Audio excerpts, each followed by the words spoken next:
ओम अंजनी सुताय विद्महे वायुपुत्राय धीमहि तन्नो हनुमंत प्रचोदयात। श्री स्वामी समर्थ। आपल्या कुंडलीमध्ये शनी महाराजांची दशा असेल, आपल्या पाठीमागे शनी महाराजांची 7.5 असेल किंवा हाती घेतलेले काम हे व्यवस्थितरित्या पूर्ण होत नसेल किंवा घरामध्ये वारंवार आजारपण वाढला असेल किंवा आपल्या नोकरीच्या ठिकाणी आपल्याला उत्तम असे यश मिळत नसेल तर एक छोटासा उपाय सांगतो, तो नक्की करून पाहावा। आपल्याला काय करायचे आहे, दर मंगळवारी मारुतीरायाच्या मंदिरामध्ये जाऊन मारुतीरायांच्या चरणांवर आपल्याला 11 पिंपळाची पाने अर्पण करायची आहेत।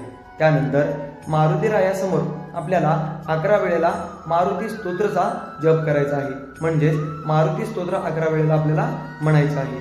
त्यानंतर चमेलीच्या तेलामध्ये सिंदूर मिसळून तो मारुतीरायाला अर्पण करायचा आहे। असे केल्याने आपल्या सर्व आटंकाळा, सर्व अडीअडचणी दूर होतील आणि नोकरीच्या ठिकाणी सुद्धा आपल्याला उत्तम असे यश मिळेल आणि शनी महाराजांची 7.5 किंवा दशा ही कमी होईल आणि आपली आर्थिक स्थिती देखील सुधारून जाईल। श्री स्वामी समर्थ। जय जय स्वामी समर्थ।